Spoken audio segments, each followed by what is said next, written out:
find it fascinating that you played pretty much in an option style offense your whole high school career. Mm-hmm. And then you end up in pretty much the exact opposite style of offense when you come to college. Take me through that recruiting journey and how we found you, because on paper, an option quarterback is not somebody that's going to immediately jump out on Chris Needham's scouting sheet. Like what was kind of that process like, and what interaction did you have with our coaching staff to say, I'm going to come to a camp here, or I'm going to eventually commit here? Yeah, so I started on varsity my junior and senior year of high school. So my junior year is kind of the COVID season, and so we didn't have a whole lot of. We played like 7 games, I think, and there was nobody really at our games or anything. But I hadn't had any college attention or anything before that because there weren't any camps here before with COVID and everything. And I didn't really understand how camps work, to be honest. I thought it was, you go to this camp and they kind of teach you how to get better. I didn't realize it was something to get recruited for, because at that point, playing college ball wasn't really something that I had, really thought about. So after my junior year, then my head coach from high school was like, you should make a highlight tape. I can send it to coaches, because he knew a lot of coaches in the area, a lot of the D2, D3 guys. And so got that out there. And then Coach Murphy, our old running backs coach, he was the first one. He was recruiting Wisconsin. He's from Tomahawk. He reached out to me and was sending me, their junior day stuff, and all their junior day visits were online that year because of COVID. So this was the beginning of 2021. And so he sent me these junior days, and it was like, Coach Lockway kind of talking through the recruiting process, which I thought was kind of interesting, because there's these coaches from one school, telling me, like, if I get an offer from a different school, this is how I should handle it. So right away, that kind of jumped out at me, and that, they weren't just worried about getting us to come play here, which obviously, they want to do, but they're looking out for the people that they're recruiting and making sure that even if they don't end up here, they're still, understanding the process of getting a scholarship and committing to a school and everything. And so then throughout that next summer, I started going to camp. So I went to the NDSU camp, and that was the first time I met Coach Lockway, and he was running the pocket escape QB drills, I think, and he was there himself running at us and forcing us to scramble out. And so I thought that was funny, and he was really into it, like kind of hyping us up and everything. And so, right away for my first interaction with Lockway, I kind of understood, the way that he is, like, he's just loves football, loves helping people get better, and really cares about his players a lot. So you get here fall of 22, freshman year. Yep. Immediately come in, Tommy Falk's the starting quarterback at the time. What was the biggest learning curve for you coming in as a true freshman? One, not knowing if you were going to see time on the field, and two, coming from a different style of offense to, what we run here at MSUM, where it's a lot of pass heavy, a lot of wide receivers out on the field, maybe sets where you don't have a running back, don't have a tight end, don't have a fullback, that sort of stuff. What was the biggest learning curve for you coming in as a freshman to learn that offense? Because obviously it's different terminology, it's different schematics, a whole different kind of world for you. Yeah, I think it was just kind of figuring out, obviously, the plays at first and knowing, maybe which side of the field I'm looking to on a certain concept, and coming back to something else, which I never really had read progressions or anything in high school, and so kind of having to learn that almost on the fly going through camp and then into the season. I would say, and then like kind of, I guess, diagnosing coverages and stuff too, which I didn't really understand too much of my freshman year. I was kind of just out there winging it and making plays. Probably, just learning all the plays and everything, because there was a lot of nuances, especially with all the option routes that we do. So kind of having to get on time with the receivers, whether they're going to be breaking to the post or breaking to the corner, got to figure out each guy, based on different leverage and stuff, what they're going to do. So, and freshman year, I believe it was 4th or 5th game in. That Winona State game is the first time where you took some snaps. It might have even been the Augie game in there. But first start, I should say, is probably that Winona State game. Yep. Going into that game week, I mean, can you take me back to that sort of meeting with Lockway, with Czech, saying, you're going to be the guy that we're going to go with as a true freshman, 18-year-old kid who, like you just said, had one scholarship offer. I mean, didn't know if you were going to play football in college. What was kind of running through your mind when that opportunity gets presented to you, and against a Winona team who's, obviously prototypically pretty good? Yeah.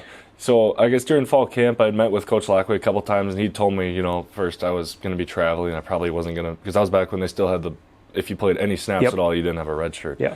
And so he said, we'd be okay burning your red shirt, like if something happened to Tom, if he had gotten hurt, they could have put me in there, and he said they would feel okay about that. So I kind of knew at some point I might be seeing action. Then against Augie at the end of the game, that was kind of, you're going to go in for 3 series, and there goes your red shirt. So after that, I was figuring, I'm probably going to end up playing a little bit more, maybe just certain drives and quarter maybe here and there. I wasn't sure how they're going to play it. And then I think the next Monday we had practice in the afternoon, and I took all the reps with the ones, the starting offense. And then after practice, Coach Lockway told me that I was going to be starting against Winona. And so that part was definitely a surprise to me. Like, I wasn't really sure what to expect after that. And, going into that game, that was a very good Winona defense. And definitely I was not quite ready to play them. Definitely a good welcome to college football moment. Yeah. Had a couple of them in that game. And talk to me about the impact that Tommy had on you throughout your career. Obviously, he graduated after last year, but I think, he showed a lot of poise in saying you took the reins. Tommy Falk was no slouch, right? Like, I think Tommy Falk still has the NSIC record for completion percentage in a game. Still a really good quarterback. Can you talk about the relationship that you guys have had over the course of up until his graduation, and kind of what he's meant to you as a quarterback and kind of understanding the system a little bit? I mean, I can't say enough about Tom and just everything that he's done for me, and, kind of finding himself in that position. And, he could have just been, I'm going to transfer because, I was playing, I'm not. He decided to stick it out here, and I think it says so much about him and who he is as a person. And he's just a good dude. And he was always a guy who was going to push you in the weight room. He's going to try make you do more weight. He's going to push himself to make you get pushed. And so, and then just everything on the field too, like watching as much film as the starter, and telling us what he was seeing and that kind of thing. And then during games, like kind of being that guy on the sideline I'd come to and maybe get an earful or something, and he'd kind of take me aside and be like, what, it's all right, just calm down, you gonna go out there for the next series, and this is what I saw, this is what you can do. And I mean, all just the off the field stuff too, like, and he's still even though he's graduated now, he's still one of my best friends, guy that I talk to, text him all the time. And our meetings, we'd be scheduled to meet for half an hour. We'd talk about football for half an hour, and then we just talk about life for an hour. So all sorts of different things. But yeah, I mean, Tommy has been a huge help to me, and definitely like one of the people that I wouldn't be in the position I am without him. Yeah. And take me through from freshman to sophomore year. There's obviously a huge leap in your performance.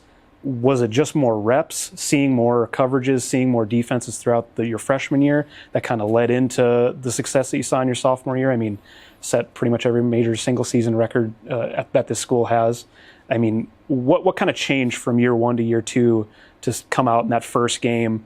Who did we even play that first game? Wayne State. And I mean, a great almost came back and won that game. And then obviously there's numerous other instances, that Sioux Falls homecoming game where we scored 53 points in 17 minutes or whatever it was, like just ridiculous things happening that sophomore year. What kind of changed in your mindset and maybe your preparation a little bit to see that success? I think like that off season, I just really started getting into film and watching, other teams, other quarterbacks, and seeing, kind of the way that they handled the offense, the way that they threw, like their footwork and stuff. And I think that definitely helped me just mentally, really start to figure some things out between year one and year two. And I think just going through spring ball and, taking the majority of the reps, I guess, getting more reps and with the receivers and, the O-line and the running backs and everything, kind of just starting to form a better relationship with them. And, I mean, the guys that we had out there on the field in 2023 it was a pretty special group. We had Beebs, obviously, he's graduated now, but had a big year for us. Gage, obviously, and Brady and Madden and Carter, they were big for us that year and kind of made my job easy. So being able to throw to those guys and just being able to start trusting them more through all the reps that we did and the work that we put in the off season, I would credit a lot of it to just the guys around me for sure. Yeah, and we were talking a lot about the athletic side of things, but I think what people don't recognize is that you're a standout student too. I mean, an engineering physics major, a lot of accolades on the academic side. Take me through your decision-making process in choosing that major, because, I mean, when I say engineering physics, I'm sure everybody listening to this is saying, well, that can't be very easy. I mean, there's a lot of math, a lot of science, a lot of application that goes into that. I mean, what was kind of your thought process in choosing that major? Yeah, so kind of all my life I've been really interested in space and spaceships. So kind of getting into high school, I was like, I'm kind of trying to figure out, what I want to do. And always something I was interested in. So I was kind of just looking up fields that were kind of related to space flight, like designing spaceships and airplanes and everything. And I found aerospace engineering. So kind of throughout high school, that was my goal, is I wanted to get into aerospace engineering. And it's kind of a niche engineering field. Yeah. It's not offered at a ton of places. And so not offered here, unfortunately. So I got into engineering physics because I figured, it's kind of just a broad engineering field. I can kind of get some experience in a lot of different things, taking a lot of physics classes, a lot of math classes, like you said, and some chemistry classes and stuff like that. And so, getting my undergrad, I think in engineering physics, it'll kind of open up some different opportunities that maybe, I can get a job right away, or I can go on to grad school and get a more specific graduate degree. Right. And, talking about your junior season last year, go 6-5. I believe 4 come from behind wins in that season. A lot of, up and down heart rates for our team last year.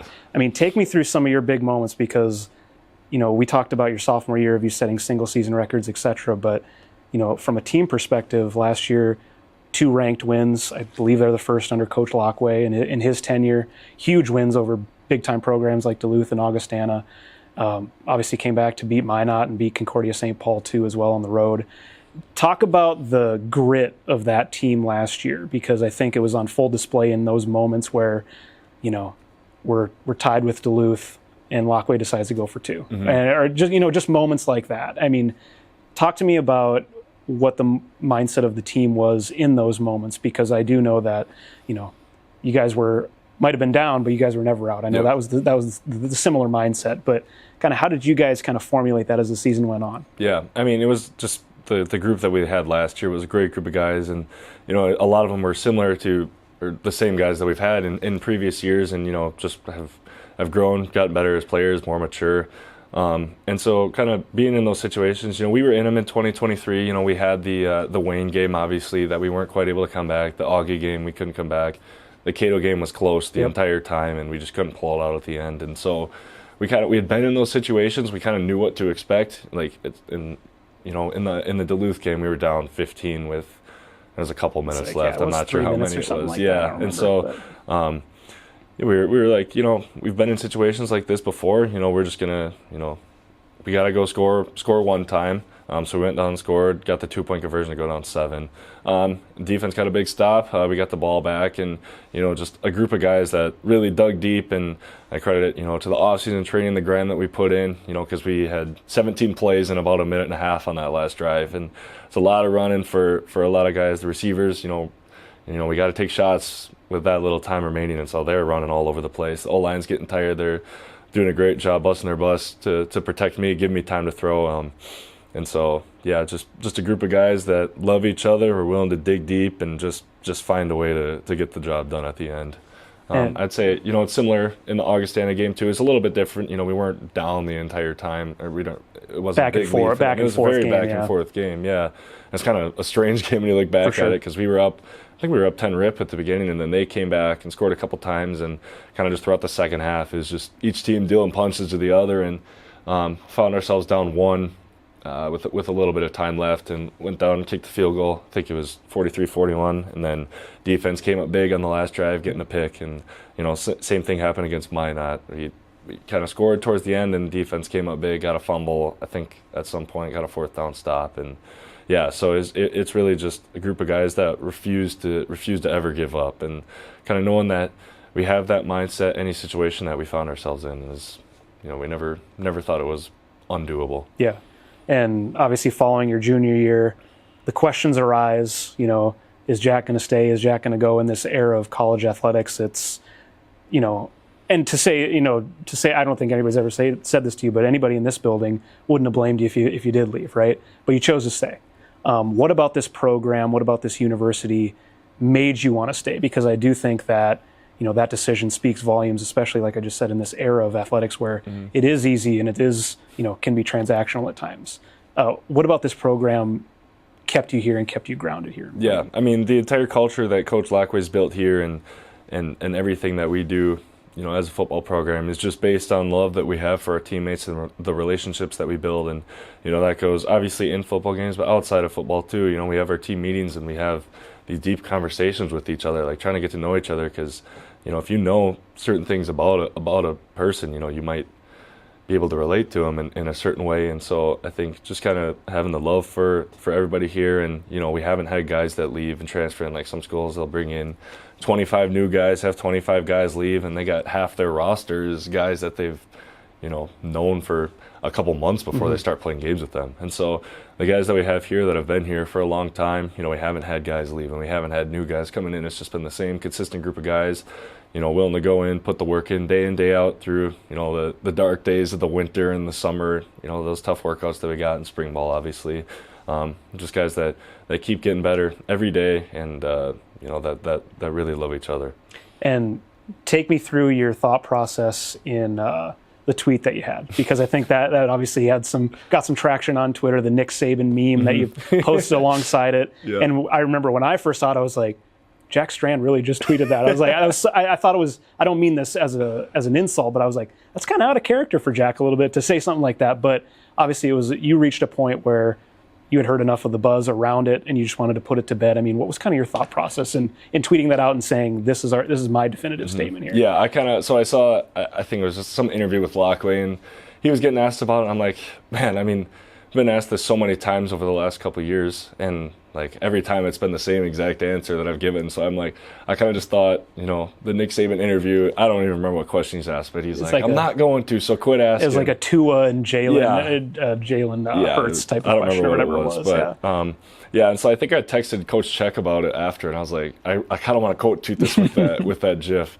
And he's like, yeah, and I think, that'd be funny, but I think this is a great opportunity too to, really give a shout out to what this program means to you. So instead of just tweeting the GIF of Nick Saban out, I give a little write-up about, the guys that we have, kind of what we just talked about. Right. The guys that we have here, the culture and the love that we have for our teammates. I think actually it stemmed from Lockway was saying something about throwing the ball 60 times a game here and how we're not going to be able to do that, or how, you can't do that anywhere else. And I'm like, that's a pretty cool thing, and not something that I get anywhere else, but, it's more about just being able to go in day out with the same guys that I love and put the work in, and yeah.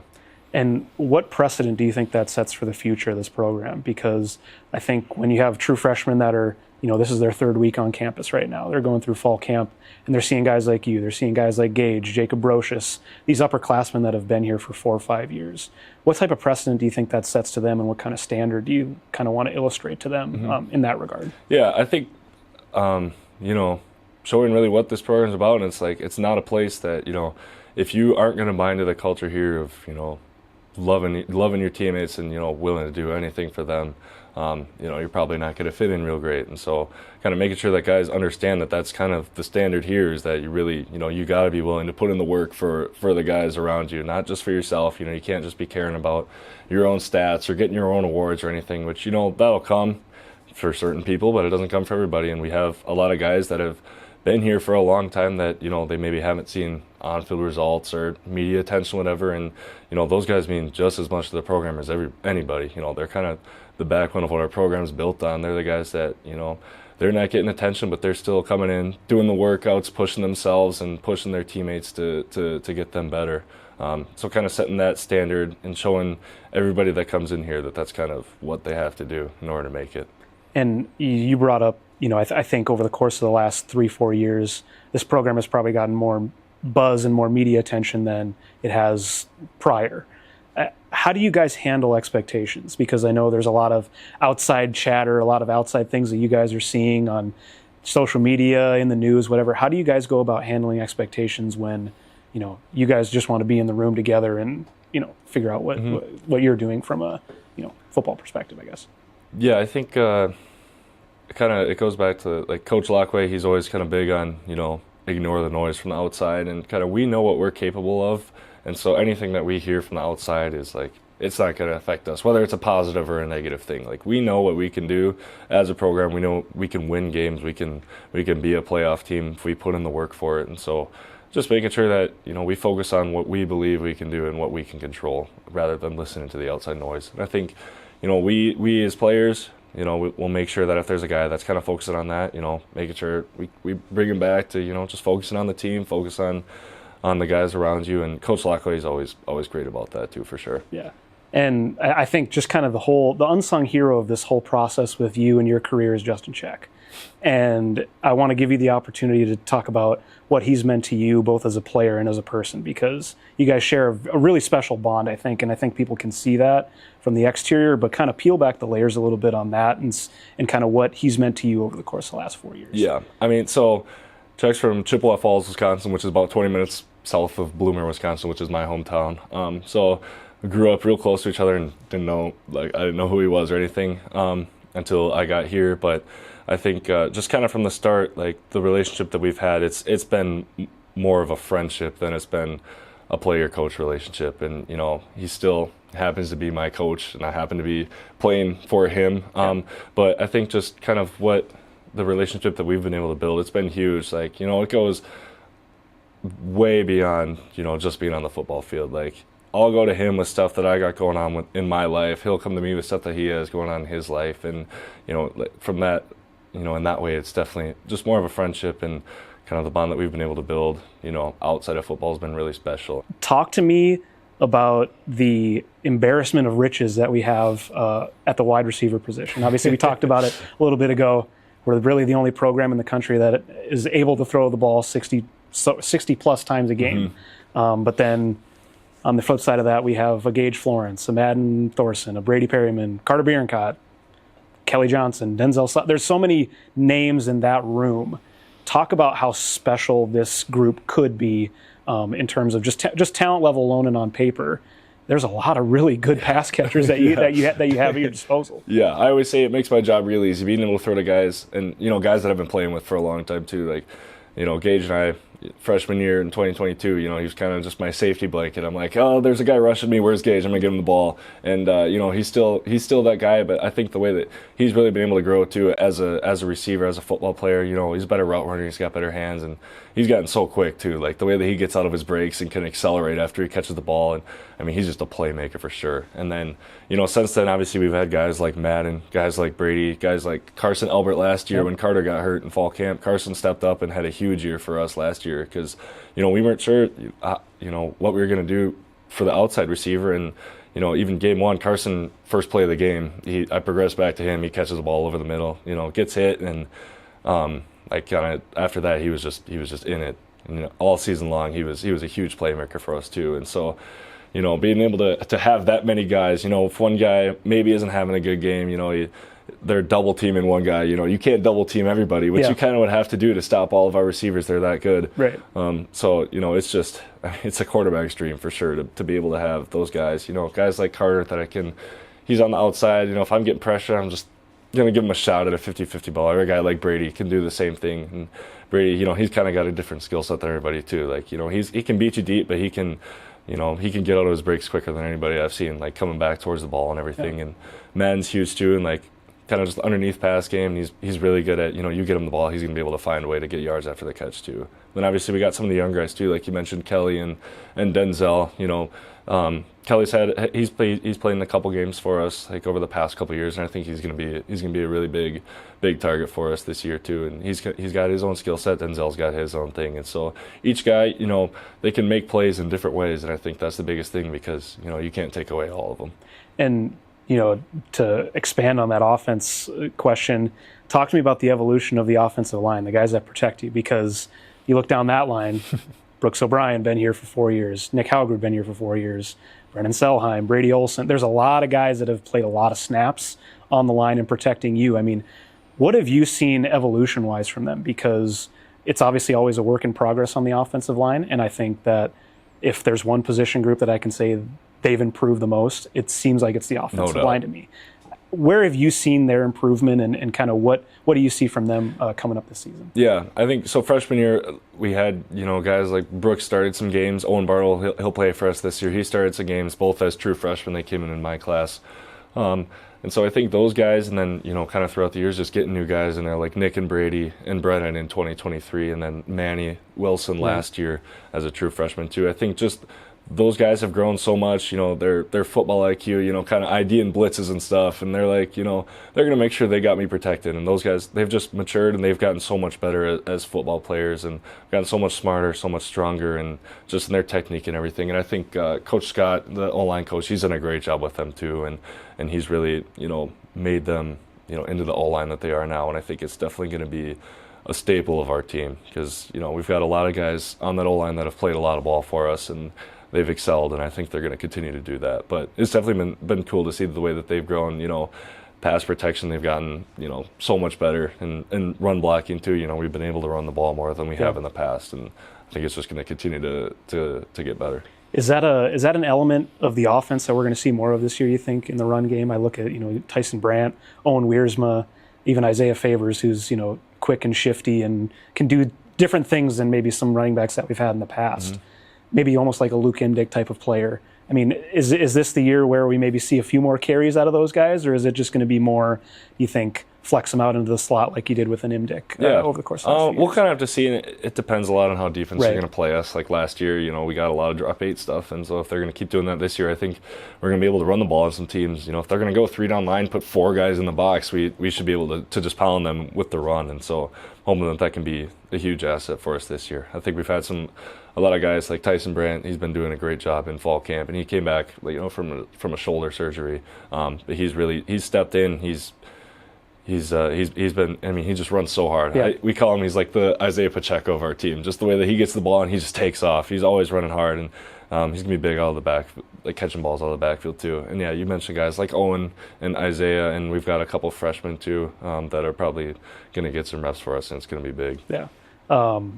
Couple more questions for you. I mean, what are some of your goals that you've set for yourself heading into your senior season? I mean, I don't know if it's statistical or wins and losses or what it might be, but what are some of those kind of check marks that you've put on your board for this year? Yeah, I mean, I try to stay away from like personal stats and everything. I think just more of a team from a team aspect. I want to see us, stay with the process. I think you can get to focus on results too much, like how games are going maybe, but if we have good process, if we just keep getting better every week, got to play better than we did the previous week. If we keep doing that, I think we're going to be a good team. And so I think it's hard to kind of judge certain things like that, but I think it's kind of just something that you can feel, if you're playing better week in, week out, and I think that's something that's going to be really big for us, and I think the results will play from how well we handle the process. Yeah, and maybe my last question for you is, at the end of this year, you'll have 4 years of bodies of work to look at.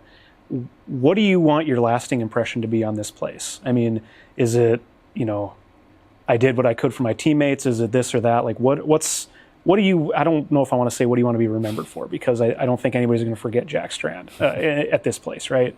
But what are some things that you want to look back on at the end of your senior season and say, and things that you're proud of and say, this is what I did, and I'm happy to tie a bow on this career in this way. Mm-hmm. Yeah, I think the biggest thing is just I want to be able to look back and say that I elevated the level of the program every day. I left the place better than I came in.